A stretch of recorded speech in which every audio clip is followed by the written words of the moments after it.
Please raise your right hand and repeat after me. I, Donald John Trump, do solemnly swear. I, Donald John Trump, do solemnly swear. That I will faithfully execute. That I will faithfully execute. The office of President of the United States. The office of President of the United States. We have been given a gift by God today to usher in a new dynasty. Now you get RFK Jr. Don't you want a president who's going to make America healthy again? You get Tulsi Gabbard.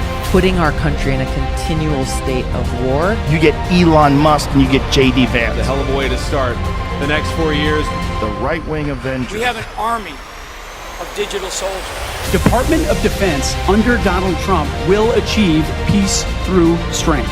Shut down the FBI Hoover building on day one. A rescission of 78 Biden-era executive actions, executive orders, presidential memoranda, and others. The golden age of America has most definitely begun. Begin preparing the 30,000-person migrant facility at Guantanamo Bay. They're getting the dirtbags off these streets. There's one guy who can fix this shit, and it's Donald Trump. What's storm, Mr. President? You'll find out.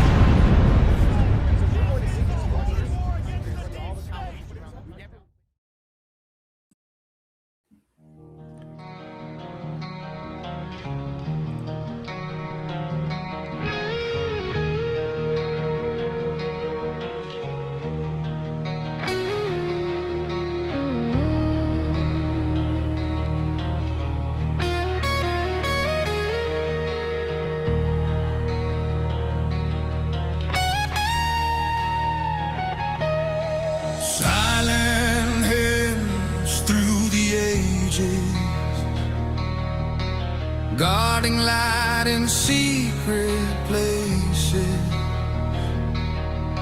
betrayed, broken, torn apart. Still the vow burns in the heart. Hidden voices, quiet prayer, scattered seeds still waiting there. In the shadows, time stood still, but the mission holds it always will.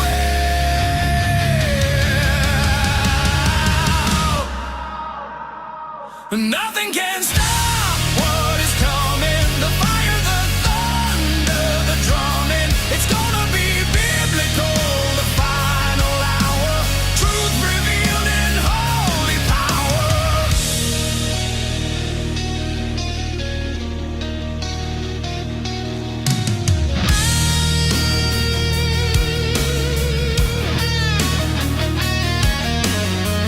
Through the decades they were called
It's gonna be biblical, the final hour. Truth revealed in holy power. Nothing can stop what is written. The chains are broken, the veil is lifted. Welcome the revolution, hear the call. God's army rising, one and all. One and all.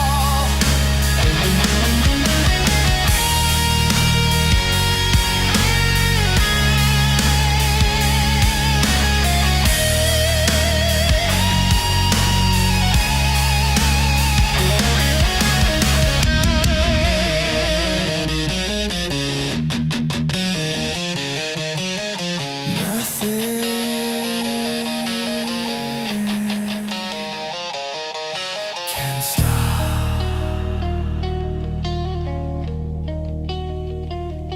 what is coming.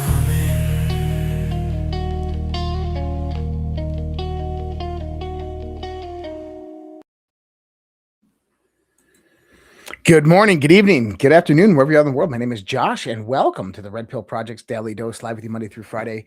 I hope everybody is doing well out there and having a fantastic week so far. It is Thursday, and there is a hell of a lot to talk about. Not just I should be more pumped up, more energetic. I know with like the news that's coming out today, but you know what? I just got this feeling that there's something else going on. I don't know. I mean, think about this. I want you to think about this for a second. I don't know how many of you have been on X today and been following the feed on X, but my X feed went from a Jewish lawyer saying he'll kill his client to an abandoned monkey and now aliens. That was the day. Like, we're all watching Punch the Monkey, and then we're watching videos of Les Wexner and his lawyer saying, I will fuck you, right? And then all of a sudden, aliens. It's like, hey, oh shit, they're about to find out some truth. Throw in the alien card. Give them a little hint of what we got. Not everything, but just a little bit. I don't know. It's almost like this is a psyop. It's almost like we are in a psyop. I'm just saying. I'm going to talk about it all to extent. Do I believe that Donald J. Trump is going to announce extraterrestrials and aliens? Not right away, but I do think that that is coming. I think that's probably more closer the next year. But listen to I just screened myself out. Listen to Chase Hughes right here and what he thinks, because I agree with him. We are in a psyop. 1,000%. We are in a big time psyop. I think the powers that be, and this, I've never said this out loud, at least on the internet before, but I think the powers that be are trying to speed up a timeline that was made to take another 60, 70 years because they don't have that time to be around for it. And I think it's either that or it's getting so blatant that they no longer care. They think they're so guaranteed with the success that they don't care. And I'm not saying that I can write you a list right now of who they is. Sure. But there's always a they. You know, they have been there a while. But I think that they're trying to speed up some kind of a timeline. And I teach PsyOps. I'm the guy that teaches PsyOps, telling you that we are in a PsyOp. 1,000%. We are in a big time PsyOp. And that does not mean that I have some kind of X-ray vision and I can see the puppet masters up above the stage. I don't know. I'm not saying I don't research that stuff. Right. But I do research these techniques, and they're definitely here.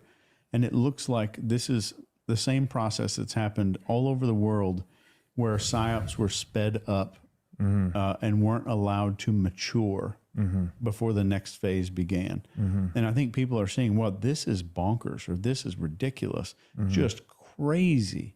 Like it's just in your face. Yeah. It's from the left, from the right, from everywhere. Yeah. And it has nothing to do with left or right. And I think that is in itself a whole nother discussion. Yes. But we're seeing a timeline being sped up. We're seeing things done more and more in the open because there's probably not time for the previous step to mature to get our minds ready to receive the next one. right there, that last part. Oh my God, he absolutely nailed it. He's right. We are in a psyop, 100%. And if today's X feed is anything of that, it is. What it is damage control. We are in the age of awakening, of where everything is going to be unveiled. Everything is coming to the surface. The dark is coming into the light. God is cleansing the earth, if you want to look at it like that. And see, they are trying to do damage control the best that they can, knowing that all of this stuff is rolling out. And what he was saying about speeding up a timeline, this is exactly what I've talked about. Imagine this for a second. For the last 100 years, humanity has been suppressed technologically, psychologically, socially, and in the realm of science. 100%. We have been suppressed. That can only be held back for so long. And we are entering into a phase of, I would even say, evolution of our civilization that is about to hit a 500-year leap of technological advancement in a very, very short time. There's a lot of boxes that you have to check off when this process is coming. Number one is, well, we have to ensure that they don't turn on us when they find out that we suppressed all this stuff and hid all this stuff from them. And so right now, the path is being laid for that. And like I was talking about yesterday, we exist in the intermediary between two worlds. One foot is stepping out of this old world, and one hand is opening the door to the next. The old world is this world of slavery, of suppression, of fiat currencies, of globalist bankers, of political institutions that sit as the middlemen between politics and the global economy that ensure that humanity is always going to be poor and enslaved and controlled. Into another world of where the door is opening that has endless possibilities, that human sovereignty is put at the top of the list of things that the system is being built for. And so when you start to mix those two, you get chaos in between. And we are in that point of chaos right now. And so the psyops increase massively because people are CYA and people are covering their ass. And we'll get into the alien stuff here in just a little while. I know it's kind of crazy, but guess what? I had it on my bingo card. I've been saying it. I told you it was going to happen. But there's much more that's going to happen. I assure you. This is just the first part. Remember, you got to. So if there's one thing that you begin to realize about how Donald J. Trump operates, or at least his administration operates, is they seed a narrative. Is they start putting things out, and it might even be psychological warfare in the aspects of how they do it. Like Trump's in the Epstein files, and Donald Trump's like, I don't know anything about the Epstein files. We just need to forget about that Jeffrey Epstein dude. He was a bad dude, right? Like you get that. And then all of a sudden, boom, they come out and it's like, oh my God, the global elites really are baby eating, blood drinking, pedophile human traffickers. And the world's like, well, yeah, I guess so. But the reason why you have this reaction from the world is because the narrative has been seeded for so long and that nobody can deny it. So we are in the realm of 2026, the revealing of the grand conspiracies, I think. And one of those grand conspiracies is the 2016 election. What happened there? The Mueller investigation, FISA-gate, Russia. That is just a conspiracy that's human in nature, or maybe it's not, but it's human in nature.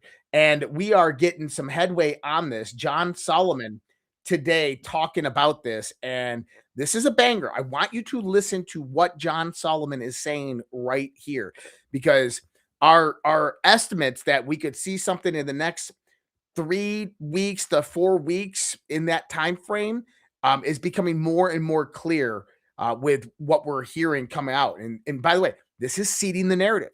That is John Solomon. He has direct connection to the Trump administration, and they are feeding him information so he can seed the narrative, prepare everybody for what is to come. The same way Laura Trump did it with aliens. So listen to this. A little news on the accountability front when it comes to the weaponization of government. We're long waiting for real justice.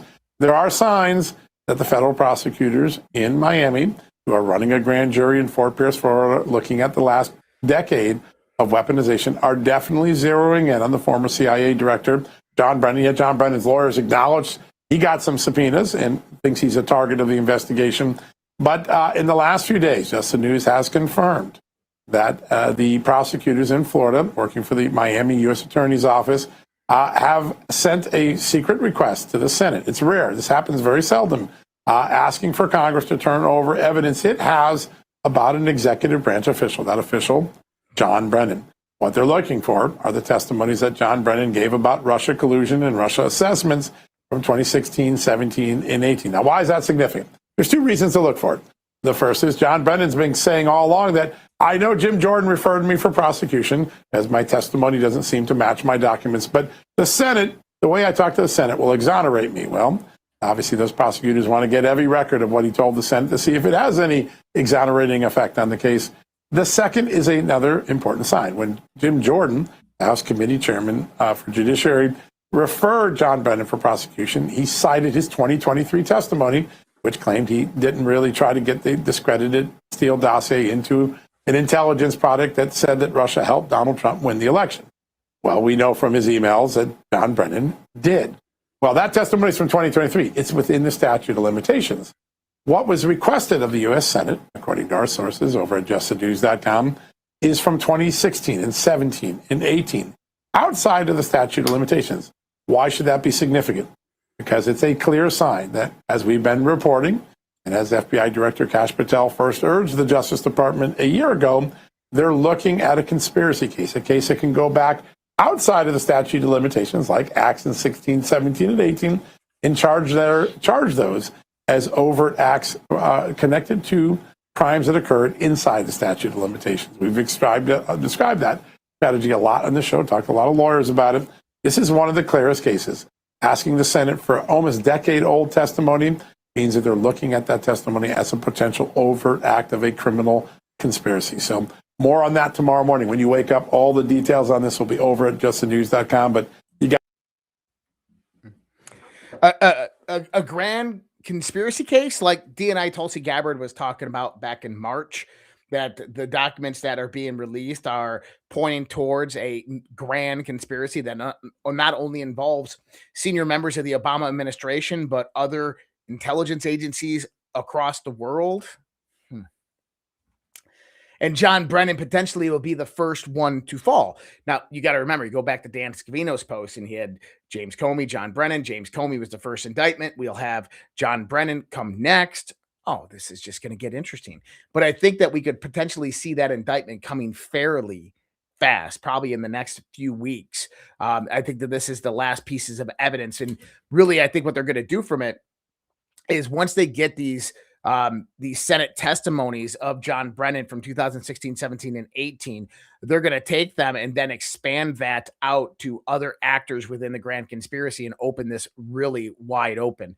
This doesn't include everything that was happening in the 2020 election, which we know is going to be coming up here relatively soon as well as the Clinton Foundation, which we know Chuck Grassley is also investigating. So buckle up. That stuff is going to be coming very, very fast here over the course of the next few months. And I think that the timing of this is meant to coincide directly with the primaries of the midterms.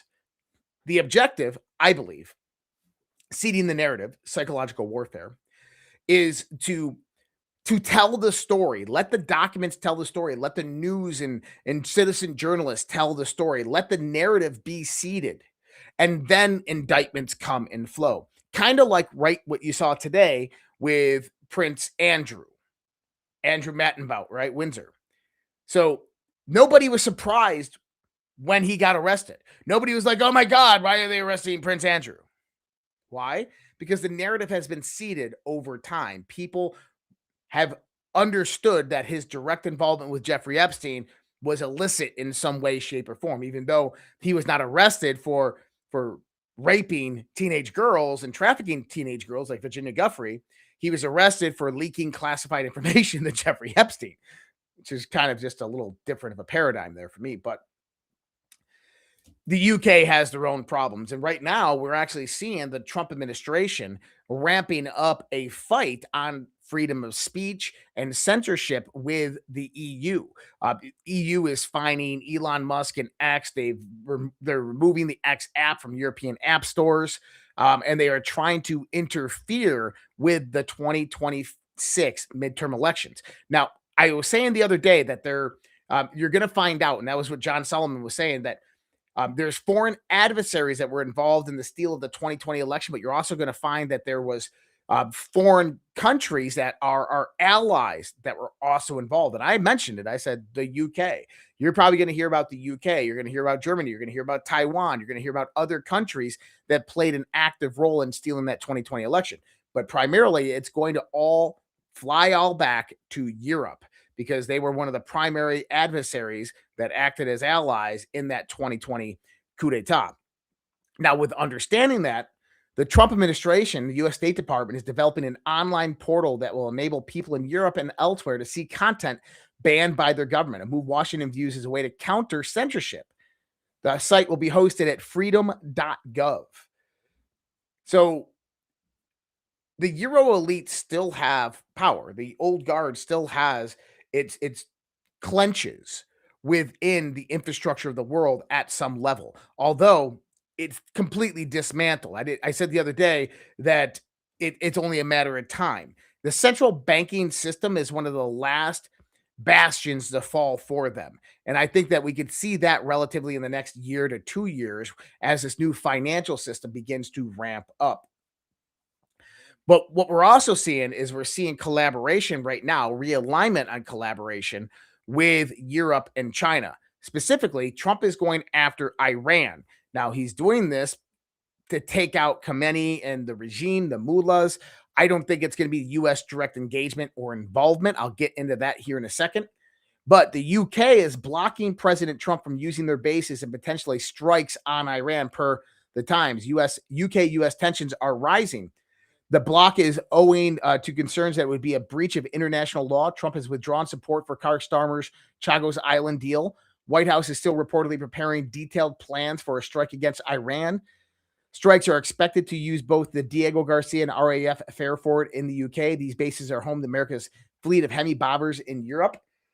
And the UK is denying the US the right to use them.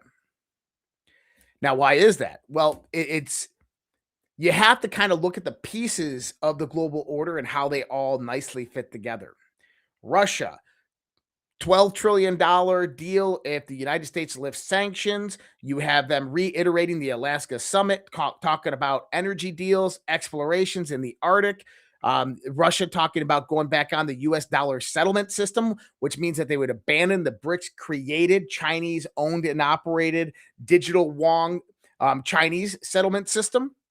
In other words, China is seeing that Russia is realigning towards the United States of America, something that we've told you was happening since the beginning of last year.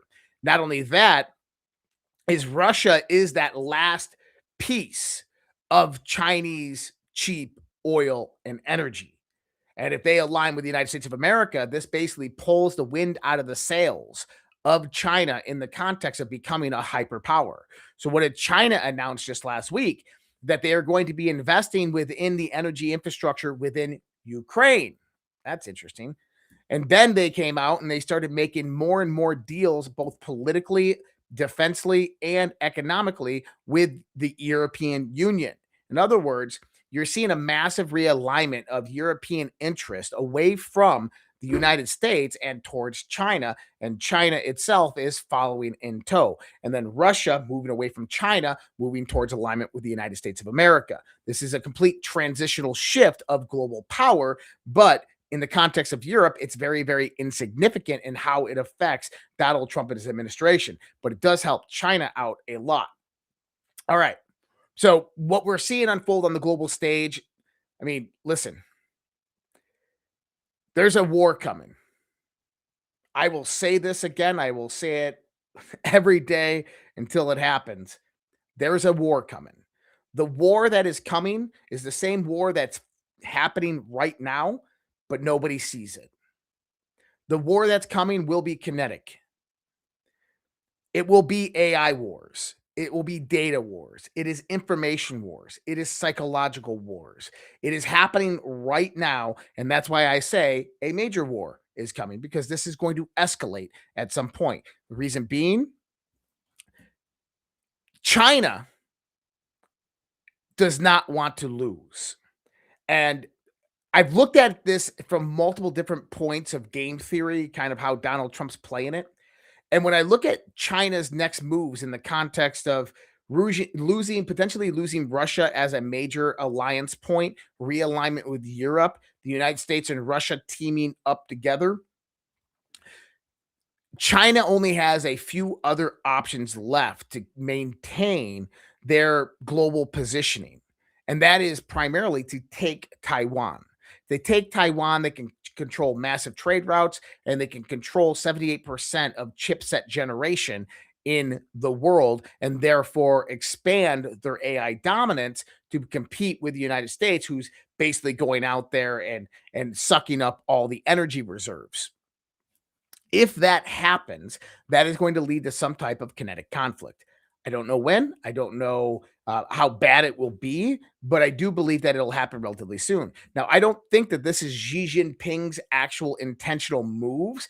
I think that this is more of, you got to remember, Xi Jinping, yeah, he's a dictator for life, all of this, but he's surrounded by thousands upon thousands of other CCP members. Many of them are known as the elders, kind of like a secret class society that exists in China that could easily remove Xi Jinping if they wanted to. And they've already attempted to 3 different times.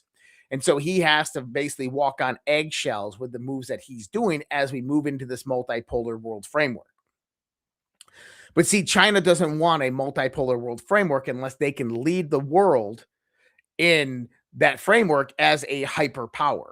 So there is going to be a move within the next year and a half that China is going to have to make. The reason I give that year and a half is because we have an exponential rate of intelligence density that is happening right now with artificial intelligence. And we are already well within artificial general intelligence and fastly moving to artificial superintelligence or singularity. And that could happen at any day, any moment now, if it's not already happened. And China is in the same boat and capacity. And whoever obtains that limit first is going to be the primary winner of this race.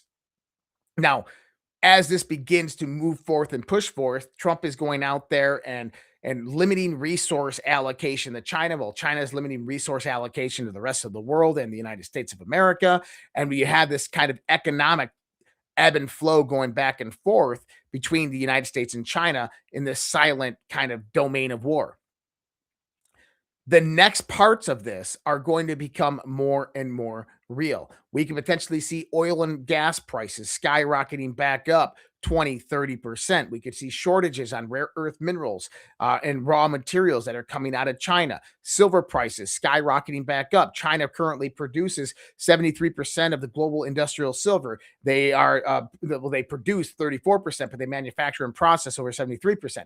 So there is a lot at stake here economically of how this all plays out and intermingles. Right now, it appears that you have Marco Rubio, who is on the global stage, that's kind of negotiating global stability, primarily in Europe, but then you have other factors that are trying to do this on the global stage, Russia being a big component of this. But then domestically, you still have the deep state, which is active and making moves. Now, if you remember back about a year and a half ago, Donald Trump sat next to Barack Obama. I believe it was at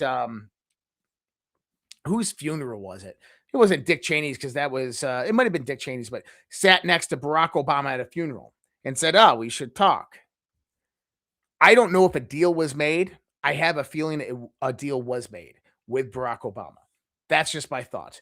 Reason being, if Donald Trump sought to take down Barack Obama for the criminality that occurred from 2016 and so forth, or even previous,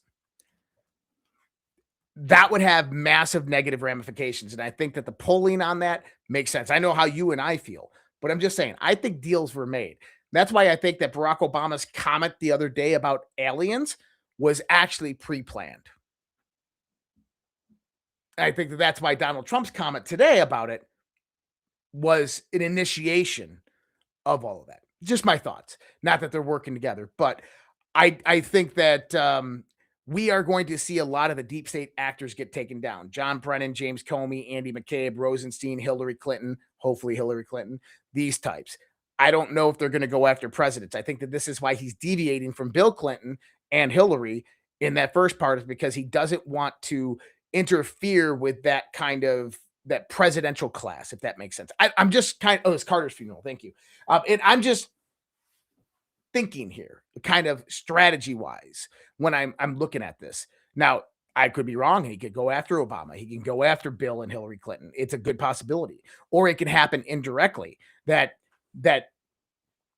outside criminal investigations are done through grand juries that are in panel that are outside of Donald Trump's control that go after them. That's a very, very good possibility. And I think that that's more likely what's going to happen with the internal state of the deep state. But right now, what we're dealing with is the Epstein files, and there's a lot going on with that. Millions of files related to Jeffrey Epstein suggest the existence of a global criminal enterprise that carried out acts meeting in legal thresholds of crimes against humanity, as a panel of independent experts appointed by the UN Human Rights Council has claimed. Well, no shit. Like, this is literally what people like me have been reporting on for like the last 10 years. Like, when I said that Jeffrey Epstein was a financial intermediary to intelligence agencies, he was a handler of very, very wealthy elite people who were doing criminal illicit activities that intelligence agencies knew about. And they said, hey, if you're going to continue to do these criminal activities, you got to give us a cut of it. And you have to work with our financial henchmen. That's Jeffrey Epstein. Jeffrey Epstein comes in, he moves the money, he flows some money over here, flows some money over here, makes the investments proper, pays the CIA through dark money channels. Everybody's happy. Then the CIA and the Mossad and MI6 came in and said, hey, go get some compromise on these people so that they don't talk. And we go out there and we get some compromise on these people. That's what was going on. Then they went back to Jeffrey Epstein, the DOD, the Obama White House. We have the CIA, we have the Mossad. And they said, hey, we got some projects going on. We need you to go out there and start getting these professors and these scientists at these universities and get them under your wing. And we need to provide compromise on them because we want to control them too. And that's exactly what happened. And Epstein started looking at all this and he said, well, what's really going on here? He started seeing an agenda that was formulated and he said, oh, I want in on this.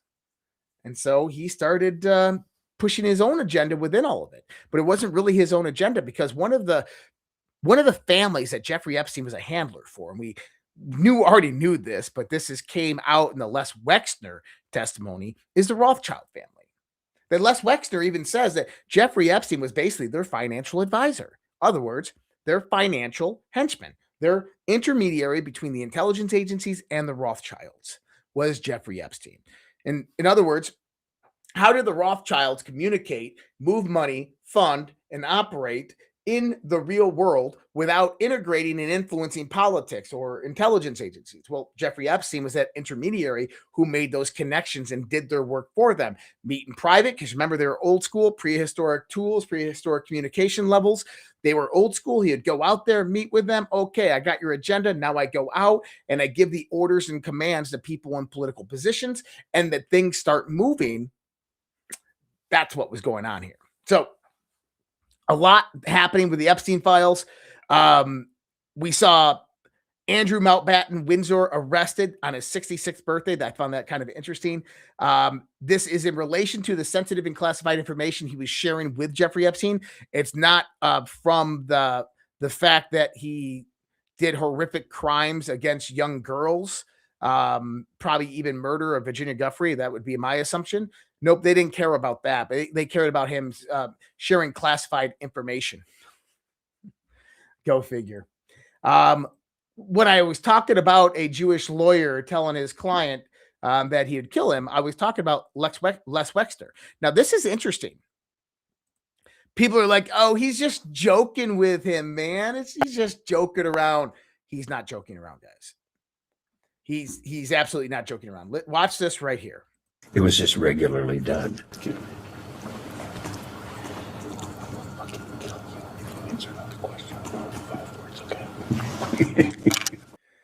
Yeah. He said, I will fucking kill you if you answer another question with more than 5 words. Why? Well, it just happens that the attorney Levi right there just happens to be associated with the Obama White House, associated with Jeffrey Epstein, and is Lex Wexner's handler.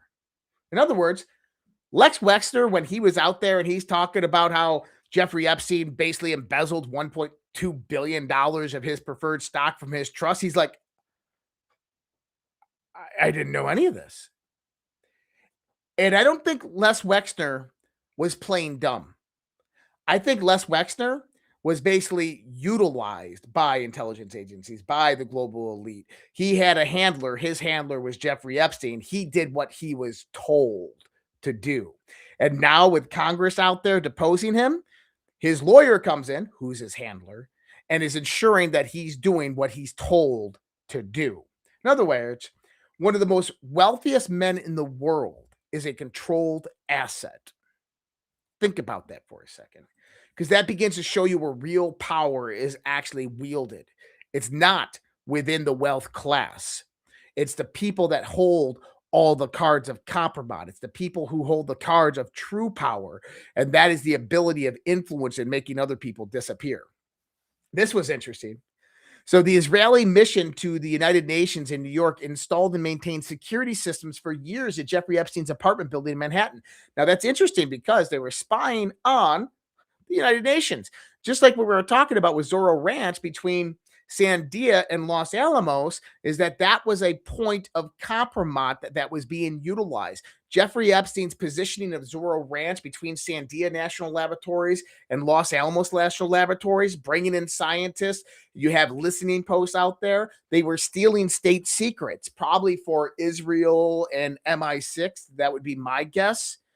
But this is why there's a lot of hush-hush on everything, why Zorro Ranch was never searched. But this hush-hush is because this all leads to deeper, darker information.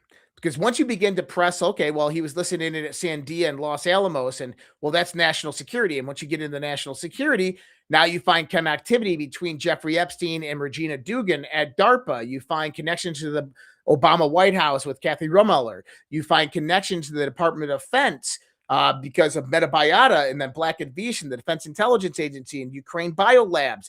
You find that Jeffrey Epstein, I mean, you have Rena O, who was trafficked by Jeffrey Epstein, did an interview today with Mario Newall, and she said, oh man, cloning labs, baby farms, they weren't trying to clone people, they were cloning people. Baby labs, baby farms. What do they need the baby farms for, people? Why did they need all these baby farms?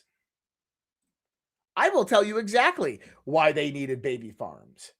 It wasn't to consume them or eat them. It wasn't to take the babies and exchange them into human trafficking rings. It was to utilize them for genetic experimentation.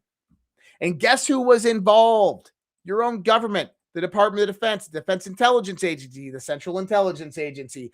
All of them were involved. So we were talking about this last night. It's very, very forthcoming when the world's coming out and like the global elites, like, yeah, they were drinking blood and eating babies, and there is a satanic pedophile elite. Like, why are they admitting this? They're admitting this because they don't want you to go any further down the rabbit hole. They want you to stop right there, and they're willing to admit that much evil so that you stop right there. But the truth of the matter is that there is so much more, and they don't want these stories to break. And I've been reporting on this for a long time. So I said it here, and I'm just stating facts in this post. Now listen to this. Epstein was a financial handler for the Rothschild family. Epstein was a financial intermediary for intelligence agencies, CIA, Mossad, MI6. Epstein ran a massive compromise and honeypotting operations against world leaders, politicians, and powerful business brokers. Epstein procured underage children for powerful world figures to do what they liked with them, even the darkest of evil. Epstein expanded his network into the scientific community to include top-level scientists and research within biogenetics, physics, nanotechnology, and virology. Epstein was obsessed with genetic modification, genetically designed biosuperior human beings, and even talked about hybridization. Epstein has projects where he searched for ancient technology from Atlantis.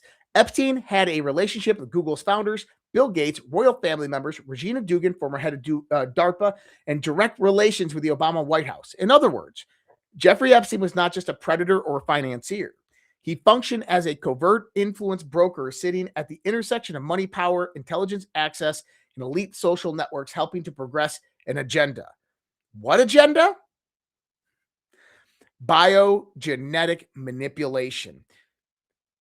Creating super intelligent human beings for them to rule over, transfer of, they even talked about this with Deepak Chopra, the transference of consciousness into clone bodies, longevity studies, genetically manipulating older human beings, and then dumbing down of the American populace. And you don't even have to look into conspiracy for that. You can just look at the standard American diet over the last 100 years and all of the microplastics and metals and everything like that that have been pumped into our soil and our food. All right. I'm going to bring Tammy in here in a second because it is Thursday. But first thing I want to do is I want to bring this bad boy up. Actually, first thing I got to do one of these. These sumbitches. Hold on. Let me do this real quick, and then we'll get into the UFOs here for a second. They can freeze your accounts, shut off your cards, lock you out of your own money overnight. Banks don't protect you. They control you. That's why real financial freedom starts with ownership. Introducing Rumble Wallet, a non-custodial wallet built for people who refuse to give up control. With Rumble Wallet, you don't just buy digital currency like Bitcoin and Tether. You can own Tether Gold, real gold on the blockchain. Through Tether Gold, you get direct ownership of physical gold bars, each one fully allocated, verifiable by serial number, purity, and weight. This isn't paper gold. This isn't an IOU. This is real gold without bank vaults, storage fees, or gatekeepers. You can buy, sell, or move it 24 hours a day, 7 days a week, even when traditional gold markets are closed. And if you want, Tether Gold can be redeemed for physical gold. That's power. When you support creators on Rumble, you can tip them directly using Rumble Wallet, peer-to-peer, and outside the banking system. No permissions, no middlemen, no cancel button. This wallet is yours forever. Thank you so much, Rumble. Appreciate that. Now let's bring up this bad boy that I have right here. Donald Trump just a little while ago on Truth Social. Based on tremendous interest shown, I will be directing the Secretary of War and other relevant departments and agencies to begin the process of identifying and releasing government files related to alien and extraterrestrial life, unidentified aerial phenomena, UAP, and unidentified flying objects, UFOs, and any and all other information connected to these highly complex but extremely interesting and important matters. God bless America. Remember I was talking about narrative seeding? Remember what Q said? Q was asked during a Q&A, are we alone, Roswell? Q replied, no. Highest classification. Consider the vastness of space. Laura Trump, just the other day, says that Trump has a speech all ready for this. Now, this is interesting. I'm going to play this clip. There's 2 clips I'm going to play. There's 3 clips I'm going to play. So I'm going to play this one first. We've kind of asked my father-in-law about this because we're like, well, what do you know? Because Miranda, we all want to know about the UFOs, or we all want to know what's going on. And he played a little coy with us. And so that, of course, led us to believe, Eric and I were like, oh my gosh, if he won't even like fully tell us, maybe there's more to it. And then I have just heard kind of around that, I think he's actually said, I think my father-in-law has actually said it, that there is some speech that he has that I guess at the right time, and I don't know when the right time is, he's going to break out and talk about, and it has to do with maybe some sort of extraterrestrial life, so to speak. So does the president act as if he believes there are UFOs and that this is going to be some momentous announcement, or is it just, a casual observation that there might be something out there? It's a good question. I mean, he's kind of been very cool about it. Whenever I've heard this come up about this possible speech. And when Eric asked him, he just, knowing him as well as I do, the way he says things, they make a difference sometimes. And he's been a little different about this one. So it makes me personally think that there's something that he knows that the rest of us don't know. That's interesting, isn't it? It is. It is interesting. The timing is also interesting. You know, he did one with the Logan Paul interview before he ran for president this last time. And Logan Paul was asking about it and kind of pressing on it. And he goes, look, I have access. Yeah. He says, I have access. What? And then today, did you hear what he said today? Did you see this clip from, because Barack Obama the other day. Oh, on the plane? Yeah. Well, so Barack Obama was asked the other day, do aliens exist? And he's like, yeah, they exist. Mm-hmm. And everybody's like, wait, what? And he goes, well, I haven't seen any firsthand information.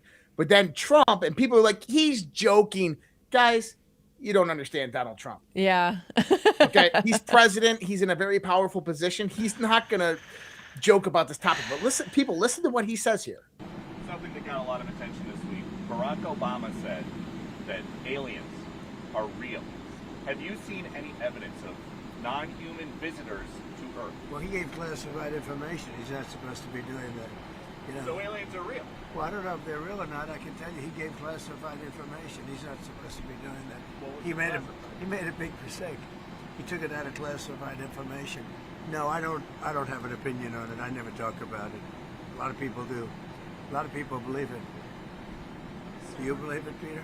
Well, the president can declassify anything that he wants to, so if you want to make an announcement. I may get him out of trouble by declassifying. We know illegal aliens are real. So he went from kind of like very serious. Remember when Peter Doocy asked him, his face was, he didn't have any emotion. Are aliens real? And he's just like, well, that was classified information. Then he kind of grins a little bit, it was classified information. Then he says he got that from classified information. That's just such an interesting statement that he got that from classified information. And then he diverts, like typical Trump, when he realizes that, hey, I need to get out of this conversation, but I don't believe in any of that stuff, and we're not going to go there. And then Doocy asks, like, well, you have the power to declass. He goes, well, maybe I will declass and get him out of trouble. As in, get him out of trouble by declassing and showing that it's true. And I mean, we do have the State of the Union coming up next week. Yeah. And that is the biggest speech that he's going to give probably this whole year. It's going to be, the whole world will be watching this speech. Yeah.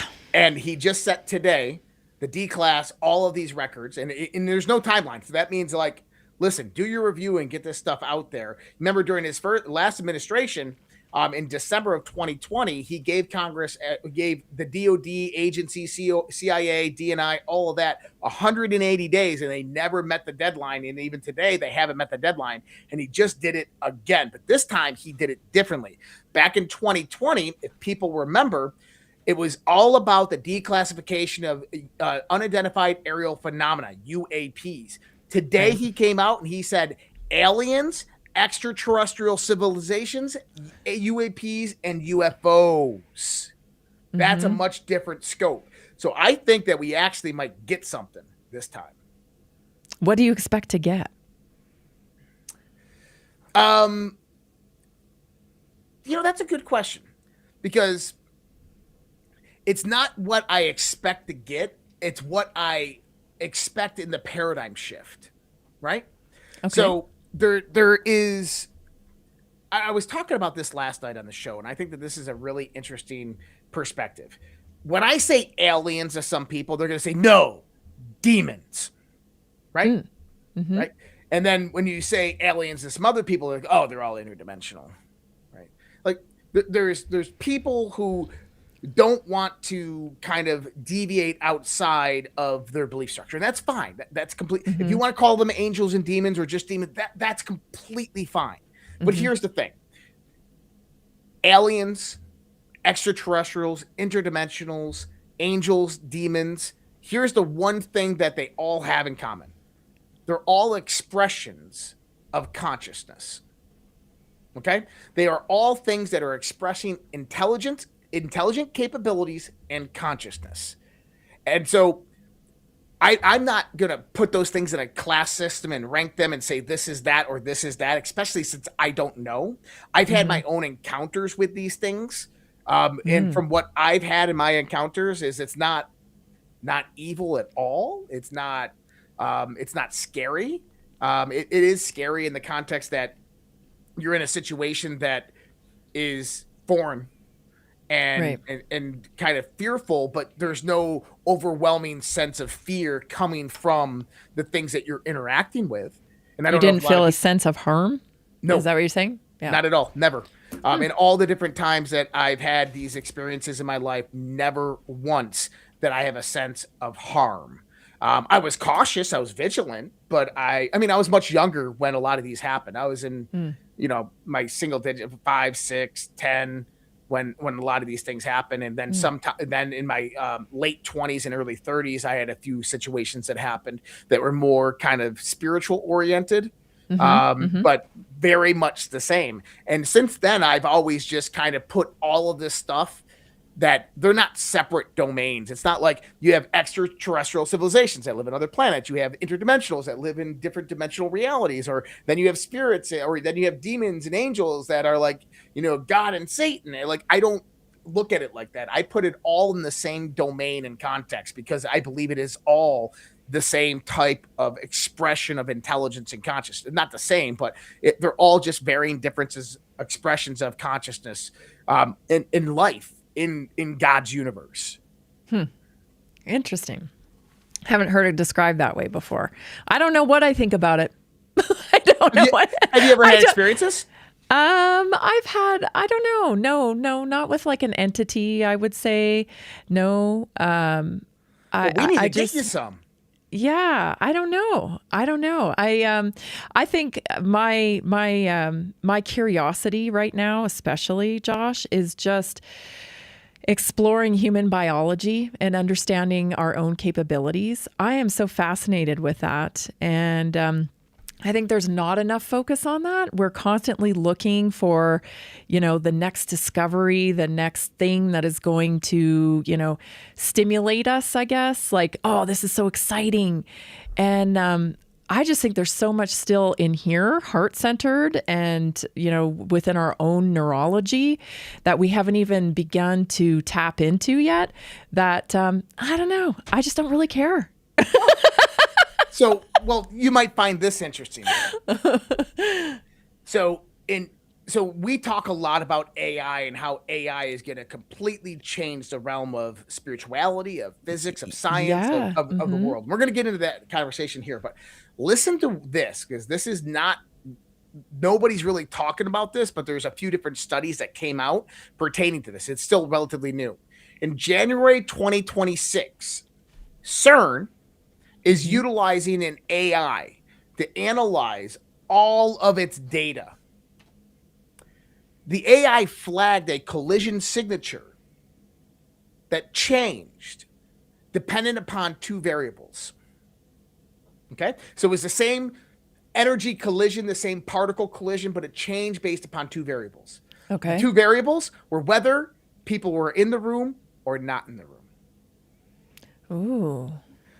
So what was that? So it wasn't equipment, wasn't temperature. It was people. When the control room was empty during the automated runs, the pattern reversed. When people were in there, it stayed consistent with expectation. So fascinating. So I've been down kind of back into, I haven't visited Greg Braden's material for quite a while. I used to follow him quite closely, and then I've been to a couple of his like talks and stuff like that. So I really, have valued his opinion, and he's coming forth now with some interesting ideas about AI, talking about how AI is essentially emulating humans. That there are trillions of cells in humans, and they function like these little electrical circuits, that we have this frequency about us, and that they're studying that in a lab now. I mean, they have been, and not now, like they have been for a long time. And this is his area of expertise, right? Engineering and whatnot. And he says, listen, there is nothing more powerful than the human. everything that you see that is being developed and going to be offered to you through transhumanism is nothing that you don't already have. Nothing you don't already have. So the question is, why are we not able to tap into that? So I've been really curious about this because, I work with people every single day trying to help them transfer the knowledge they have into the results they want. Okay? So, and everybody can relate to this, right? You have a health goal, you have a weight goal, you have a specific biomarker that you want to hit. You know what it is that you need to do to get there. There's so much information available, right? But there's a gap in between what you know and what you do. And I am absolutely fascinated with why. Why is there a gap? So people like Greg Braden talk about it from the perspective of, traumatic events, right? So we're not focusing all of our intent on any given thing at one time. So we like you and I are talking right now, right? We're talking back and forth right now, but there's a lot of things going on in this room I'm in. There's lights on, right? Like I can see you. I'm looking for cues from you. I know other people are watching. So part of my brain is taking care of all of that stuff, right? So they say at any given time, your 25% of your brain is focused on what might happen, right? So predictability. And then sometimes it's history. So I've done this before, what could anticipation, and many other things. But there's also trauma involved, and our trauma, and everybody has trauma. Okay, so some people might think, oh, well, I don't have any trauma or whatever. No, everybody has traumatic experiences. Every time you have a traumatic experience, energy is created within you, right? So you have adrenaline, fear, anger, a joy, like whatever the feeling is. And anytime that you haven't really been able to fully express those emotions or understand, what's happened, it gets suppressed in your body. And that's how your nervous system gets regulated. And I always talk about, how I want to master my nervous system, because mastering your nervous system means you are in control of your ability to focus and to actually not have any of that 25% wander, so that you are so focused in. Now, we hit this every once in a while. They call it flow state. Right? It's usually when we're working on something that we love, that's, very intentional. We can get into flow state. And that flow state is you don't realize how many hours you've been sitting there. If you're participating in a creative outlet, you get more work done than you even thought you could. You are just riding that wave, right? Riding that frequency of directed energy coming out of you as you create. And what happens is we get that so sporadically and less now than ever. So we have all this information available to us. We have all this technology available to us. We are the loneliest we've ever been. And we are the least engaged that we've ever been with creativity. So we are losing, I feel like we're being pulled away into, that's the real magic of life, being able to get into flow state and really lose yourself in your creativity and produce. That is the magic of life. That is, we want to be in that state as much as possible, right? That's where we really feel fulfilled. But what happens is we're being pulled away. And right now, I'm very cautious because I think, technology is a huge piece of that. It pulls us away from our ability to connect. Now, I'm not anti-technology, and I've been talking about this AI stuff and digital stuff on my show a lot. And yes, I am bringing up the negative ramifications from it. I'm not anti-technology, though. I just read an article, just minutes before I popped on here, that there's a new drug out that may cure paralysis. It may be good for spinal cord injury. So of course I'm not against that. I'm not against technology, but I'm against the hijacking of the human mind. 100%. We are not informed enough about what our capabilities are. We are not trauma informed. And so this distracts us from being able to, and we may have the opportunity to adapt because of AI. So number one is I think that the world is going to change in a lot of ways. And one of those ways is in the sense of technological development with the adherence of human health in mind, psychological and physical. Mm-hmm. Now, what you were just describing there, the lack of innovation, the lack of creativity, these types of things. The reason that comes about in this modern world is because of an addiction that people don't even realize they have.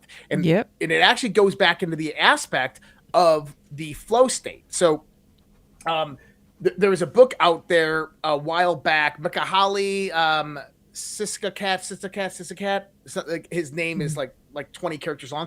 It's called Flow, the State of Optimal Experience. Mm-hmm. And I read that back in college. And he teaches you how to get into the flow state. And one of the things about the flow state, if you can actually enter it very relatively easy, and by the way, microdosing psilocybin, just microdosing 0.10, 0.2 milligrams helps you get into that flow state. You start a project and you are just engrossed in it. The reason is because dopamine is rising when you're doing these types of things. And so what's happened is we've replaced our dopamine with absolutely. The portal. So the blue light puts you into, this is really, really interesting. Well, so for everybody out there who doesn't know this, Dr. Jack Kruse worked with Bobby Kennedy and all these people. He worked on a DARPA program where they actually, Google holds the patents for these technologies, that the apps on your phone actually play a sub-acoustic tone. It's called isotronic. So you have hemisync and you have isotronic. You remember the CIA's mind control programs that they did, Monroe Institute, where they used hemisync technology. You put headphones on, you have speaker 1, speaker 2. They put 2 tones in there. You have 101 megahertz, you have 109 megahertz, and then you'll have an 8 hertz wave that actually compounds in your brain and puts you in an 8 hertz signal, which is the alpha brainwave state. And so isotronic tones work kind of the same way. They disorient your brain to produce one singular wave frequency. And so the apps on your phone, when you actually open them up, are playing these subacoustic tones. And then what you get is 120 flickers per second of blue light, which guess what it does? It entrains your brain into an alpha, very, very receptive state. And then what's happening is that increases dopamine flow. So it doesn't even matter what content you're looking at, but if it's content you're interested in, it's going to increase your dopamine flow. And it's so overwhelming to the body that everything else just doesn't feel satisfactory, that just regular work every day just feels boring, that I'd much rather get my dopamine fix from this. You know, you talked about PTSD. I heard some tier 1 special forces operators talking about this. And his buddy said that, you don't have PTSD. And he's like, what do you mean? Yeah, I do. And he goes, no. You have a lack of post-traumatic. You have a lack of stress in your life. Oh, because he was programmed under stress. Yeah. That's right. He says you have a lack of stress in your life. That's what you're suffering from. And he's like, when he says, when I learned that, it was like, whoa, you're right. Yeah. Right. So, the brain is searching for that kind of chaos, which is exactly why so many people in the military feel so disconnected once they leave the military, unless they are connected to a group that has that camaraderie and can understand. But it's like it's a situation like that doesn't exist in civilian world. Yeah. It doesn't exist. Yeah, that makes a lot of sense. And so all of this, though, relates back to your dopamine and your serotonin levels. And right now, there is a dopamine war going on. And I mean, think about why the most popular drug in the United States of America in the context of addiction and of deaths is fentanyl.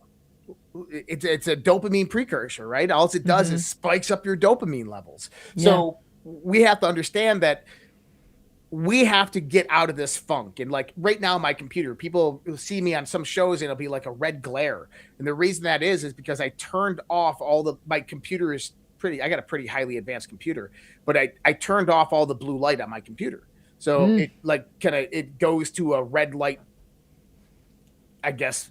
So I have a monitor here though that I don't have that capability on. That's what you're seeing right here. But my computer, when I'm looking at it, it's like red, and I'm cool with that because I have to limit the amount of blue light that I'm taking in every day. LED light bulbs, horrible and bad for you. Get the Edison bulbs, get the incandescent bulbs, get that that IR radiation coming at you. Get sunlight, right?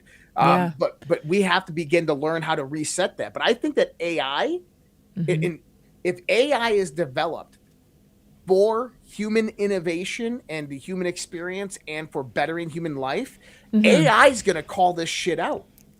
Yeah, it could. It will. I think it already is. I mean, I'm telling you, it already is. So think about this, how you can, like glyphosates. I know there's an article today about glyphosates with an executive order. I have lots to say about that too. That you might be surprised by. You might be surprised what I have to say about that. I kind of was like, shit. And then I'm like, oh. But think about it like this, is that you can run biochemical simulations right now through artificial intelligence simulators. So you can take glyphosates and you can expand out the genetically modified soy or corn, and then you can give that to a feed of cows, and then you can harvest that cow meat and milk and bring it in, and you can put it into the human body, and you can see what the reactions are, and you can run those scenarios for 100-year period to see if it has any ill health effects. And the AI will come out there and actually say, oh, this is bad. This will kill you. Yeah. And so that's the level of like testing that we have right now, moving into this kind of new world of technology, which is something we didn't have 10 or 20 years ago. Don't get me wrong. They knew glyphosates were freaking horrible for you. They knew a lot of these things were horrible for you, but it was all about money for them. Yeah. Well, you know, I talk to farmers all the time. In fact, I had Dean Lerwick on the other day from Pumpkin Creek Ranch, and he's helped me understand the world of ranching. And let me tell you, Pumpkin Creek is completely dedicated to regenerative farming and doing all the right things. They're a small family. I know them personally. Like, these are good people. Okay. And he has explained to me over the years as I've interviewed him that getting rid of glyphosate altogether would be disastrous. It would be disastrous. So here's the thing, you know, like, and I've interviewed many of these, you know, ranchers, Will Harris from White Oak Pastures and Joel Salatin. I hosted at an event, and I've interviewed him a couple times from, you know, the Lunatic Farmer. These are high profile type of farmers and ranchers now. And, you know, I'm not criticizing them. I love those guys, but they are in essence celebrities now. Celebrities of ranching and farming. And they have a very distinct message, which I am 100% behind: regenerative farming. I want to clean up the food supply. But the reality is, okay, the market speaks the loudest. The people speak the loudest. We shape culture in this country. And let me tell you, I talk to people every single day who still don't understand what healthy food is. And it's because we have endured decades now of programming about ultra processed foods. And so that's what people are buying. If we like Bobby Kennedy says, we have to provide an off-ramp. Not only that, you got to think about how these chemicals were introduced to farmers. Okay, these chemicals were introduced in small rural towns by fertilizer and chemical salesmen that rolled into these small towns. I kid you not. This is the story straight from the rancher and farmer's mouth. They rolled into these small towns. They brought bags of this chemicals and stuff. They threw big picnics in the little town park, and they free hot dogs, free barbecue for everybody. By the way, take a bag of this home and put it on just a spot on your ranch. Just put it on a spot. This is going to increase your yield. This is going to be wonderful. And that's how they were lured in to this. Again, no informed consent. Now, we can argue about whether they knew that it was dangerous back then or not. Maybe not. Who knows? I mean, but the point is, There was no informed consent. These families thought they were doing the right thing. They have their entire existence is poured into these farms. Millions of dollars of loans, millions of dollars of equipment that they run, and this farm now operates with glyphosate. If you take it out of that, you're not going to have food, and you're going to have a whole population. You're going to have a whole population that is used to buying things that is not going to have food on the shelves.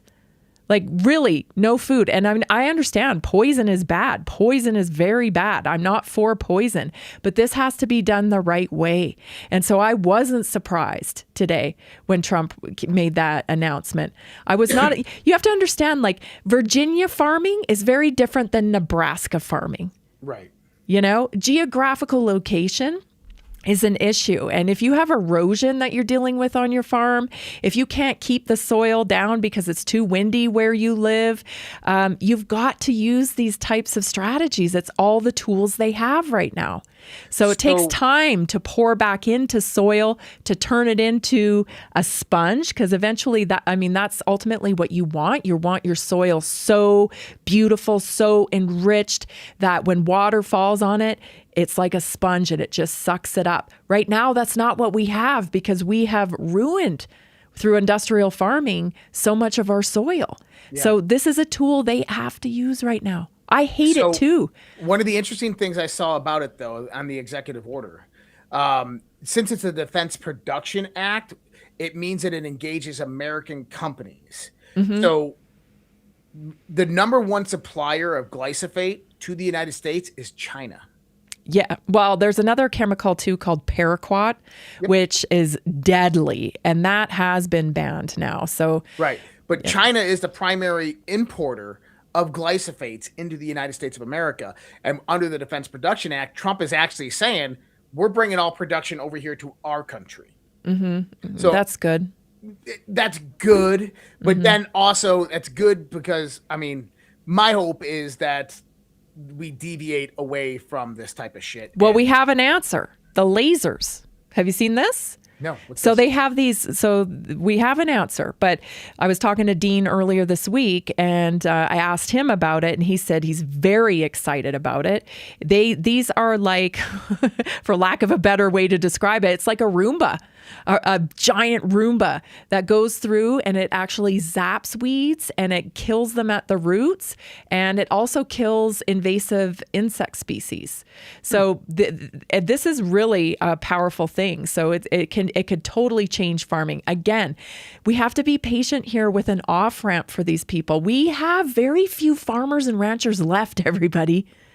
Like, nobody's getting into this business because it is so hard. Right? Yeah. You're dealing with, it really got screwed when when we started subsidizing farmers. That was really when the government got involved in subsidization. That really screwed everything up. We're going to have to provide an off-ramp so that people can get back on the right path. So we have to be supportive. Here's how you support as well. Buy direct from producer. This is a big thing too. Like it's not about organic anymore. It's not about, having these labels. They're creating new labels now, like regenerative farm label. I'm not a big fan of the government labeling anything. Here's what we do need: transparency. And we need to drive the marketplace as individuals, as the citizenry of this country. We drive the marketplace. So if you're buying direct from producer, that cuts out the middleman. The producer now has the ability to touch you straight, direct touch to you and say, listen, look at my website, look at my photos. This is what I'm producing here. Look at my family. We're going to deliver. You build a relationship with your producers. And that's what's gone out of the American food supply. We have no relationship with our producers, and we're being fed slop, absolute slop. And so we have to drive the marketplace back to healthy food. So it's this kind of like I see them moving the ball up the field, right? Slowly they're like moving the ball up the field, and then something happens, Listen, we're participants in this. If you really want Maha, you have to participate in it. You can't just talk about it. You can't just know the information and not act.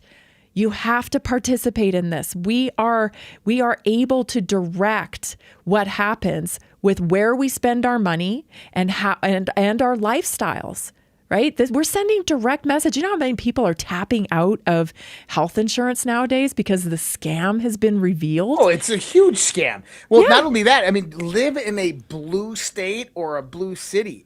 Good luck. I've talked about this multiple times. My friend, it's her and her daughter.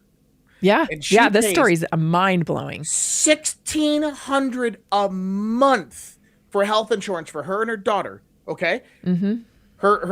The county she works for pays another $1,600 for her health insurance. They pay $3,200 a month. Now, the question is why are they paying so much? Yes. And by the way, their deductible is $6,000. So they're never getting coverage. Yeah, it's horrible. And that's most people. Most people are never getting coverage. Illegal aliens, illegal immigration is why. Because you have to give the poor people the free stuff, and somebody's got to pay for it. Part of it, it is also the fact that the insurance companies are running a racket. Well, they are running a racket. They're owning all of the hospital systems. They're dictating prices. They're not paying out what they should be paying out, which causes more fraud. It actually causes fraud in billing because these private practices and even operators have to charge twice as much just to get paid what they need to get paid. If you truly, it's a long, it's a process, but if you truly unpack what's going on in the healthcare insurance system, you won't even believe. You'll be like, that can't be. There's got to be a fail-safe in place for something like that. No, there isn't. It is absolute fraud. I did a podcast with a Dr. Vecchio. Jill Vecchio, and she was traveling the country during Obama's administration, a medical doctor. She was traveling around trying to spread the word how horrible Obamacare was going to be and what it was going to do to medicine. And I had a long podcast with her where she explains exactly what happened. Part of it that we didn't know what was going to happen is that these huge mega corporations were going to actually eat up physicians. So the largest employer of physicians now in our country is United Healthcare. United Healthcare is the largest employer of physicians. It used to be that we had independently owned clinics, and doctors were also entrepreneurs, and they were able to practice medicine at that point because they worked for themselves. They had a license and they worked for themselves. Not anymore. Now they work for the megacorp. And we don't have a healthcare system. We have a disease management system, right? That just pumps out pills for everybody. So, there's a lot going on in health. There's a lot going on in AI. I'm excited about some of the developments, but I'm cautious. And I think that everybody right now, we need to be focusing inward and developing ourselves because we need to be prepared for this. Who was I talking to the other day? I was talking to somebody and they said, "Oh, I'm actually afraid for people because they have no idea how much this is going to change the world. And some people are just not going to be able to handle the change." That is what I'm concerned about. So if you find yourself distracted a lot by the latest news story and the politics and blah, blah, blah, and you're just like, your nervous system is overtaxed, it's time to pour into yourself. So this is an interesting assessment. I started doing this research about a week ago. All right. And I'm into it a little bit. I'm trying to maybe make it into an article. We'll see where it goes. But do you remember like all the orphanages in the late 19th century and all of this? Basically, the orphanages came about because the kids' parents were being killed in factories and stuff like that because of the Industrial Revolution. My grandma was in one and it was because a lot of people at that point couldn't afford to feed all their kids. Yeah. So they would just drop their kids out of an orphanage because they know the orphanage would feed them. And then they'd go back when they got a little bit more money and reclaim them. And my grandma was in one. This is where it gets really, really interesting. Okay. So think about the psychological transition from about 1870 to 1885, right? The Industrial Revolution comes up. You have big manufacturing and processing plants that are coming up everywhere. Railroad trains going back and forth, carrying goods and supplies. People are migrating out of small town life, of working, on the farm, in the farm fields, or building, blacksmiths, woodworkers, these types of things, into factories. And what happens? You have a creation of what's known as insane asylums occurring all throughout the United States. And they rise up into the 1920s or into the mid-1900s. And then right after World War I, they begin to decline. After World War II, they skyrocket and almost go out of business. But now we're moving into this new transitionary phase of humanity, right? AI is starting to skyrocket. What are Trump and Elon Musk and those types calling for a return of? Asylums. Insane asylums. I know, dude. It's real. It is real. People have a hard time, and that's interesting too when you think about it. Like I just covered this on my show. I do a little segment every show where I talk about American culture, and one of the themes this week we talked about was entrepreneurship and how that's all there was here, people. It was, you were like a horseshoer or a blacksmith, or, you sold horses, or everybody had their way of contributing to the marketplace. Everybody was a business owner. And with the industrialized revolution, that's when factories started coming in. And listen, are we really wired for that kind of work? No. So that's what I mean, like by turning inward, is that I think we've had traumatic experiences, and you and I have talked about that before. From 0 to 7 is when we develop our neural pathways. That also is when we develop our nervous system. We regulate our nervous system that way. We start to learn what pleases people, right? How we fit in. We take on roles in our families, like if you're the helper of the family or you're the clown of the family. Whatever you learn how to serve the unit and be accepted, that is built through your neural pathways. That forms your nervous system. And you don't even know you're doing it because it's like subconscious. It's the human, the human mind wants to belong. We want to belong to our tribe. And so we adopt these roles, but these roles limit us. And we don't even know that we've adopted them because they're so, from 0 to 7, that's when they're being developed. And we carry that role through our life, and it limits us because everything we do, we see through the filter of that role. So if we're the helper, every time we enter into a scenario, we're looking for being the helper. How can I help? How can I help? But then being used as a helper starts to create resentment. And then we have this clash because we have a role of being a helper. That's how we belong in the unit. But also, I don't want to be the helper all the time because now I feel like people are taking advantage of me. And this is the type of traumatic experiences. And it's, trauma is relative, which we've talked about here before. If you stub your toe and that's the only traumatic thing that's ever happened to you, it's still real for you. It doesn't mean, it's still very real for you. So it's not about comparing trauma, because certainly some people have horrific trauma, but it's about that trauma that you carry around with you.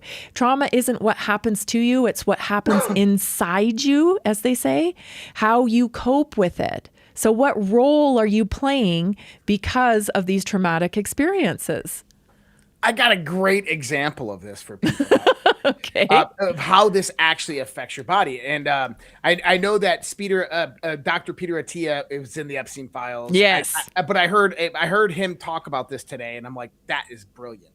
And he was saying, he goes, a lot of people don't realize that your hamstring is actually elongated, and that your hamstring doesn't actually get pulled. It's your neurological system that actually pulls your hamstring. And he goes, let me explain this. He goes, everybody has the ability to bend over and touch their toes, but some people just can't do it. And the reason you can't do it is because your neurological system is tightening and tensing it up, because it's afraid that when you go down there, you're not going to come back up and you're going to get hurt. So it stops you from doing it. And he goes, you know how we know this?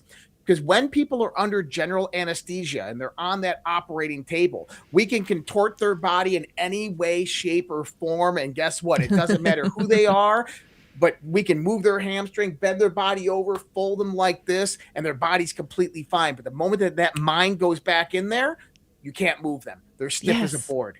And that is the idea that trauma is carried there. Yes. And this is the driver, right? Your belief is the driver of your actions, and your actions create your results. So if you are walking around with a filter with stories that, you can't or what have you, then those are true. Like you're going to limit yourself. But the tricky part is that we carry a lot of these roles and this belief system in our subconscious. So it's not something that we can point out in ourselves often. It's something that kind of has to be exposed to us, unfortunately, through the pain of not getting the results that we want, and the effort to try to do better, to try to create better results, to try to understand more. Growth is uncomfortable. And so these little things start to kind of leak out of the subconscious, kind of flagging you as you are capable, as the body says, okay, like this is typical. Especially with caregivers, this is such a typical situation that I hear all the time and I help people through. They're caregivers for mom and dad, right? And then mom dies, and then they're caregiver for dad, and then dad dies. And so this has been very traumatic. Caregiving is a very taxing role, by the way. It's a very taxing role, especially when you're caring for people you love at end of life and whatnot. So then, new life starts without being a caregiver. And guess what happens? Caregiver gets ill. Caregiver gets ill. And that's because the body can finally start processing. When you're caregiving for someone else, you're fine most of the time. You can move around, you can get things because it's like you have a purpose, you have a function here. But after the fact, that's when the body goes, okay, let's start dealing with some of this shit. The subconscious says, we're going to start dealing with this. So it's the body starts signaling. All of a sudden, maybe shoulder pain, back pain, maybe it's on the left side, which the left side really correlates with mom, right? Maternal issues. The right side is more dad issues, paternal issues. So all of this, we don't even recognize in the allopathic model. Oh, that's woo-woo. That's complete, BS. That's not. Listen, you are leaving a lot of tools on the table if you don't understand how your brain works, if you don't understand how emotions impact your physiology. Go ahead. Go ahead. You're gonna struggle if you don't tend to that variable of your health. You do have the biology of the body, but the biology is affected by your mental capacity, by your thoughts, by trauma, by subconscious. And that's the gap. As I was talking about at the beginning of this, I'm fascinated with figuring out the gap between how much information is out there. Everybody knows what to do. They know how to be healthy, but they just can't apply. When they apply for a little while and then it pulls back, apply for a little while. It's like, what is in the middle? Keeping that, information and action coming together. What's the gap? The gap is trauma. The gap is trauma. It keeps you from being able to 100% focus and get into flow state. So I've been doing this little practice this week. And I did it before and then I kind of forgot about it. You know how that goes. The gap, right? But I've been sprinting. So there's a statistic out there that says after the age of 30, you don't ever sprint again. What? There is a statistic. Well, I get slower, so it's actually considered jogging or running. But okay. Right, but like really sprinting, like you did when you were a kid, right? Like when your best friend at the baseball park, you're like, I'm gonna race you to the concessions, and you just like go full out, right? Because you want to beat your best friend. You do that how many times a week when you're a kid? Almost every day. If you grew up in the 80s, right, in the 90s, in Gen X, you did it almost every day. So after the age of 30, we do not sprint anymore. It's like a very, very low portion of the population that ever sprints again after the age of 30. So I've been sprinting, and I'll tell you, and I run, right? So I've been running for years, but sprinting, no, I don't really like go as fast as I possibly can, right? But I've been doing that this week, and I've really noticed more mental clarity. Just more mental clarity. We are not meant to not be challenged. Right. So the gap in between may feel like a mountain. It may feel like, ugh, I don't want to do this, you know? It may feel like a mountain. But listen, the mountain's good for you. It actually shapes you, and it prepares you for this, you know, this new lifestyle that you're going to have. Like you can't get rid of the gap. I'm sorry. The only way through the gap is walking straight through it. You can't leap over it. You can't go under it. You can't try to manipulate it and get it out of the way. That's what pharmaceutical companies do. They trick you into thinking that, oh, you don't got to do the work. There's no gap here. Just take this pill. That's Ozempic and all of these other things, right? GLP-1. Yeah. But even blood pressure and heart disease and Alzheimer's, you know, don't worry about the gap. There's nothing you can do. Just take these pills, right? No, there is things you can do. So interesting enough is we're in the convergence of nanotechnology, artificial intelligence, and a biomedical revolution in the context of genetic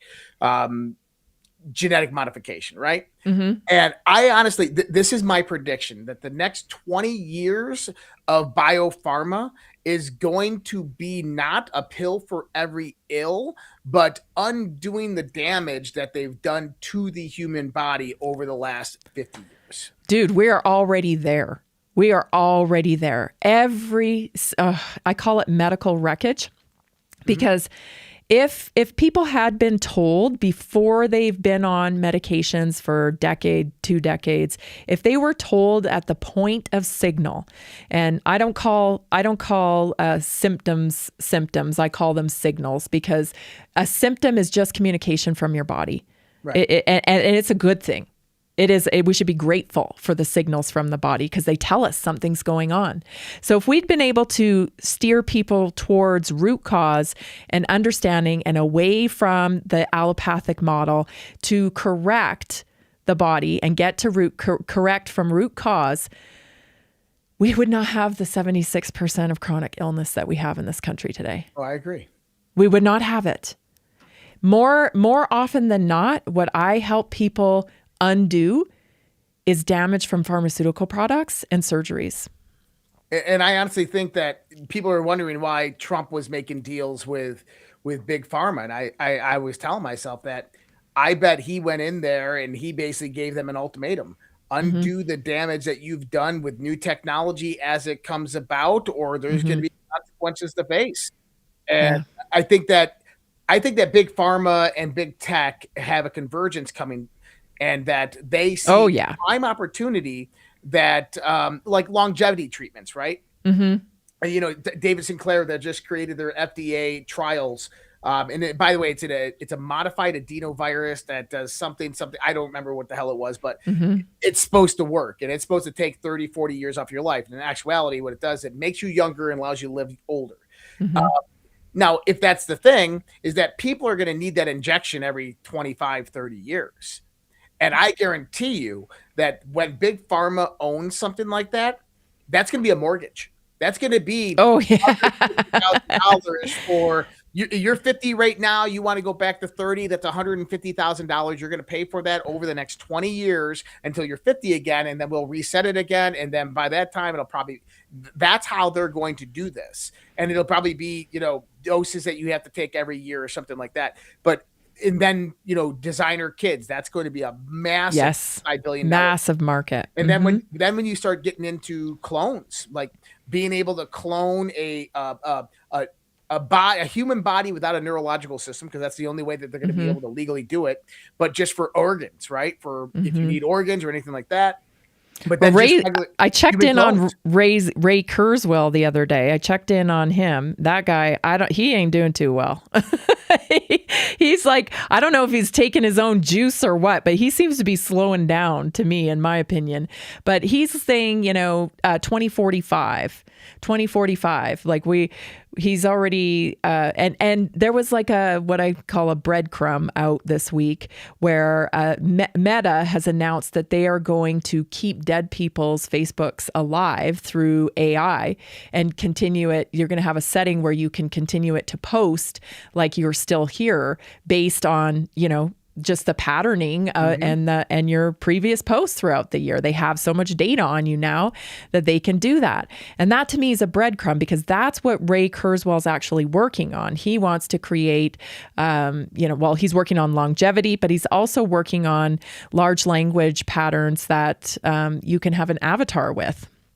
Right? This thing functions for you. Like, he's doing interviews now with his avatar because he says his avatar is smarter than him because his avatar remembers everything. So like, well, and that's the next bizarre. Point is the integrative nature with technology. And they want to do that through either biogenetic manipulation, nanotechnology, or augmentation.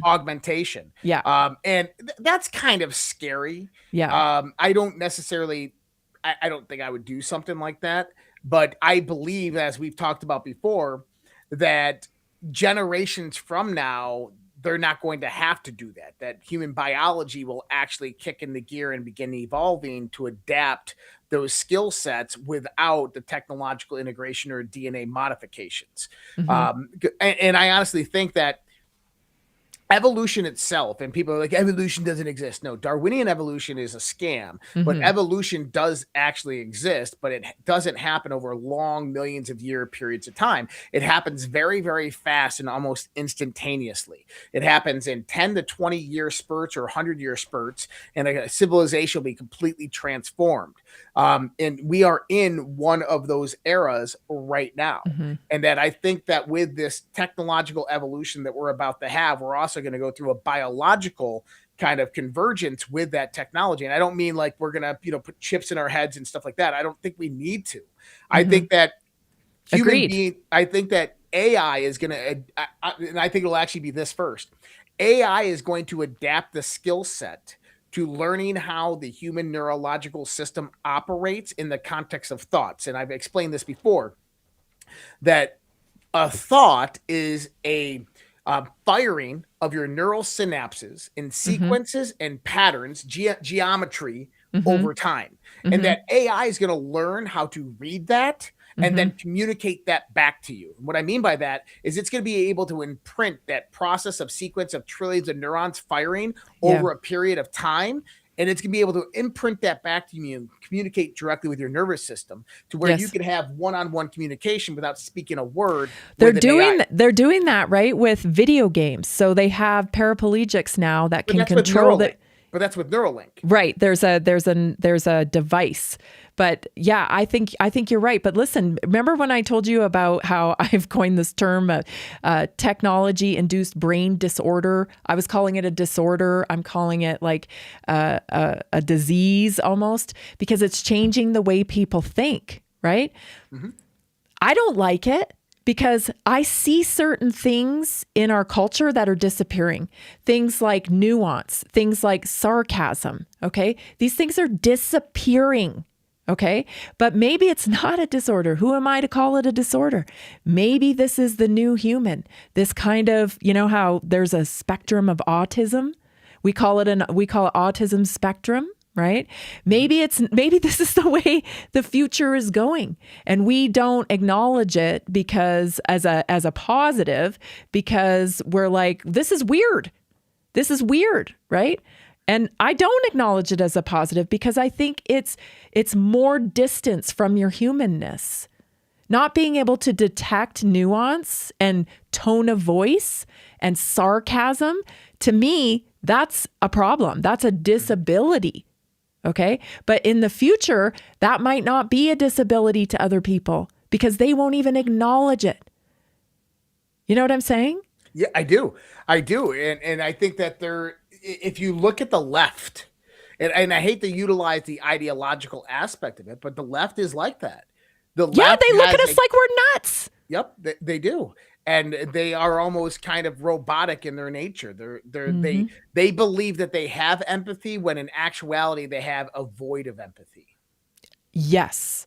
They're actually narcissistic because everything is about virtue signaling. Look at me. I'm such a great person. I care about everybody. I care about all these issues. Everybody's included. That's really more narcissistic because it's about you seeing how empathetic I am. Yeah. Well, I think someone made the funny comic about, the black guy was standing there and the liberal white woman came up and like, you got to let this guy in front of you in line. He's like, no, I'm kind of okay. And she's like, no, you have to let this guy in front of you in line. And they're like, ma'am, he's fine. Like, you don't understand. He's been repressed. He's like, ma'am, I'm not repressed. and like, that's exactly it. Right, but that proves it right there. It's about her. It's not about the issue. That's right. It's not about the issue. And they're not capable of even understanding that. And that's the technology-induced brain disorder because they are down the portal so much that this thing is now dictating what feels good to them, right? It's the constant attention. It's the attention economy. It's the pity Olympics. It's the victim Olympics, whatever you want to call it. Now that's the currency. And it has nothing to do with being empathetic. Real empathy empowers people. You dedicate your time to empowering people. You don't pity them. What's that? You haven't seen Punch the Monkey? I have not. What is that? So there's three things. So this is so interesting. I noticed this PSYOP. So I go onto my X feed, and the first thing I'm hearing about is Punch the Monkey. Okay, I'll have to look this up. And then there's, Les Wexner's lawyer telling him to kill you. And then all of a sudden, it's aliens. And so those are the three dominating things. And I'm like, this is almost like a progression. Like the monkey thing was put out to keep everybody away from Prince Andrew. And then Lex Wexner's lawyer's like, I'm going to kill you. They're like, aliens, play the alien card. Like, it's just a PSYOP, right? It is, dude. But like Punch the Monkey, there's so many things coming out about it. And I started going through it and I started putting it through AI generators. I'm like, half of this stuff is AI. So basically, this monkey was born and its mother abandoned it, and then it was being bullied. So all the other bigger monkeys were dragging it around, throwing it. But then they're like, "Oh, now he's got friends!" And they gave him like this orange orangutan that he stuffed animal orange orangutan that he used, and he would try to feed on its nipples, thought thinking it was his mother, and they're posting videos of it online. I'm like, this is all AI. I guarantee this is all freaking AI. But it's a legitimate story. But I think the majority of the content is AI. Yeah. And I'm like, this is a PSYOP to like draw people's attention. Like literally, I would have 5 posts about the monkey and then 1 post about regular news. 5 posts about the monkey, 1 post about regular news. I'm like, this isn't normal. And then all of a sudden it transitioned to aliens. And I'm like, what the hell's going on? That's the distraction, right? The ding, ding, ding, ding. Where's the shiny thing? Squirrel! Oh, yeah. Oh, my goodness. It's crazy. Okay, guys, if you want to get a hold of Tammy, you can go to redpillhealth.info. They got some good deals going on over there, and you can get into Tammy's health groups. They meet every Tuesday as well. If you want to find her on X, I know we got a lot of people watching here on X at Tammy Cuthbert G. That's TammyCuthbertG on X. And then just text her if you want to get all of that stuff, but you don't want to remember all that stuff. Just text. Just get your phone open right now and go 720-303-8868 and be like, Tammy, send me more information. I want to learn all about all of this stuff. And she can get a hold of you guys over there. Tammy, I appreciate you coming on with me. Yeah, I have one brief announcement for this audience. I want to make sure everybody hears this because I've been getting this question on my text line. So your audience, a lot of people purchased the buy one, get one free immune collagen. And now the immune collagen is out of stock. And so I'm getting a lot of texts. How do I get this? Because I mean, I've had people tell me they've lowered their medication since they started taking it. They've been able to get off pain medication, all kinds of things. So listen, just get the Life brand. So Life collagen is the same as the Immune collagen. There's only one difference in the polyphenol formula. The Immune formula had elderberry for immune, and the Life formula has resveratrol. But it's the same collagen with the same collagen matrix with the hyaluronic acid that makes your joints nice and loosey-goosey and protects your stomach and your gut and all that. So it's the same thing. So if you find yourself, if you just feel like you've been waiting to get the Immune when it comes back in stock, I don't know when it's going to come back in stock, but I promise you, many people have switched over to the Life formula now, and they're having wonderful results. I use the Pure myself. There's several formulas. So it's really the collagen you're after, not necessarily the little pizzazz, the Immune or the different formula. So I just wanted everybody to know that, because some people are without it and they've been without it for a couple of weeks and they're waiting and they're losing their results and they're getting upset. So I'm like, okay, I'll just make sure I say this. So get the Life collagen, everybody. It works just as good. Perfect. And that's redpillhealth.info for everybody out there who can go on over there and check that out. Tammy, we will see you next week. I appreciate you. Take care. Yeah, me too, Josh. It's always fun chatting with you. You make me think, that's for sure. Take care. We'll see you. See you, brother. Bye-bye. All right, guys, 720-303-8868 if you want to go visit Tammy. A few different things. I got an announcement to make because we got a show coming up here in just a few minutes. But first thing I'm going to do is, this is for everybody out there on Rumble. Got to get one more out there for one of our sponsors. All right, parents, real talk for a second. America is about to hit a huge milestone. We're coming up on the 250th birthday of America. 250 years of freedom, grit, sacrifice, and the greatest experiment in self-government the world has ever seen. This is the perfect moment to help your kids understand why this country matters, not just for fireworks and hot dogs, but the story behind it all. There's a free guide called The Kid's Guide to America's 250th Birthday, and it's honestly a great way to introduce your kids to how America began, who the founding fathers were, and what they risked, and why the idea they fought for still matters today. The guide sends kids back to the moment when brave men signed the Declaration of Independence, knowing full well they were risking their lives for freedom. It breaks it all down in a way kids can actually understand and enjoy without watering it down or turning it into boring schoolwork. If you care about raising your kids who know where this country came from and why it's worth preserving, this is something you'll want to grab. And the best part, it's completely free with this special offer. You just need to pay $2 for shipping and processing.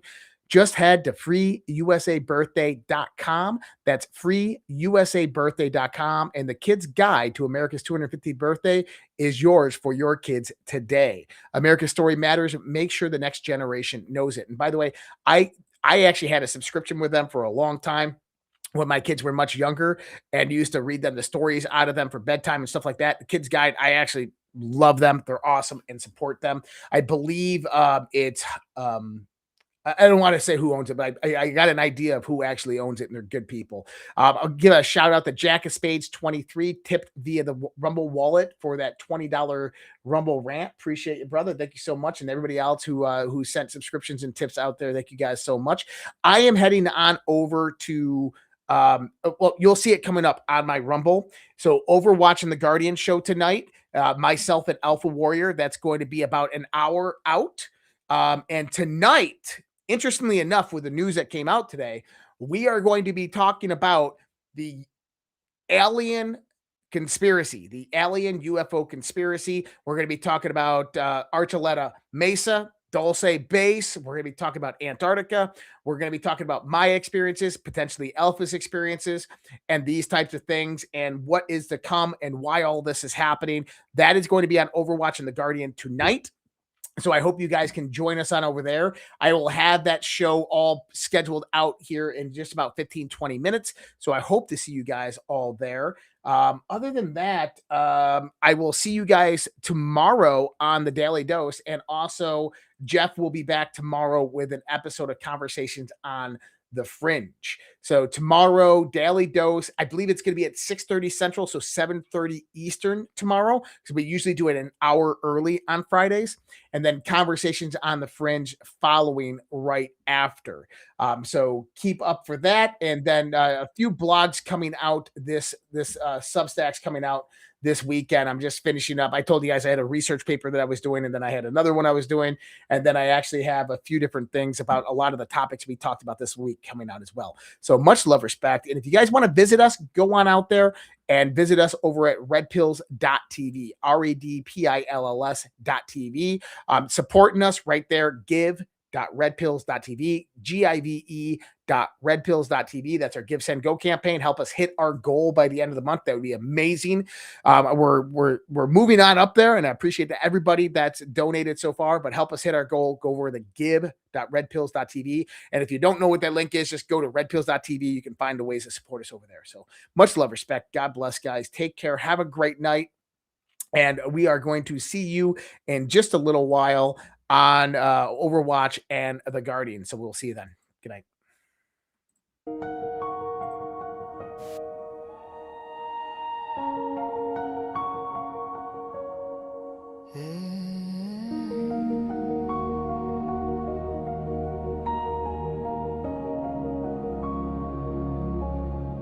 There was a time when our children stood tall, hand on their hearts, one voice for all. There was a time when honor had weight, when the flag was a symbol, not a debate. There was a time when our history was known, with pride in the rules that made us our own. There was a time, respect for the brave, for those who bled, for the lives they gave. Now the homeland burns in silent war. Truth is twisted, we can't ignore. Through the smoke, a voice still calls. We the people will not fall. There was a time, but the time isn't near. The great awakening is here. Dark to light, veil under, patriots rise. We are one, land of the free, home of the brave. No more silence, no more slaves. Answer the call, take back the fight. Children of freedom, stand for the light.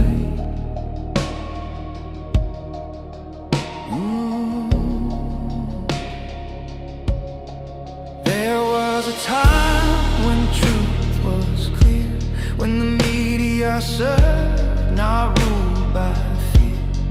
There was a time when leaders stood fast, guarding the people, defending the past.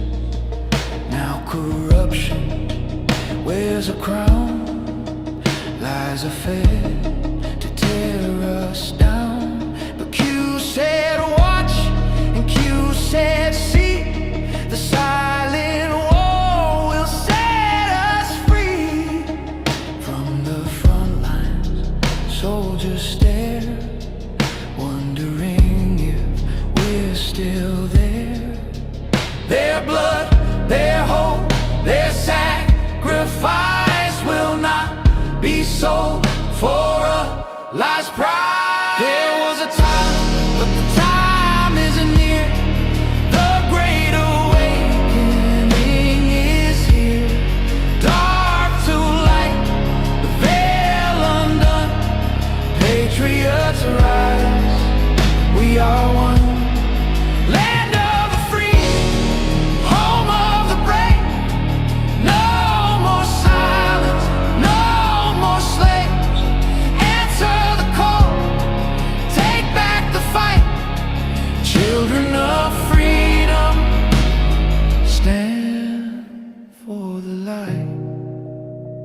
Freedom is never more than one generation away from extinction.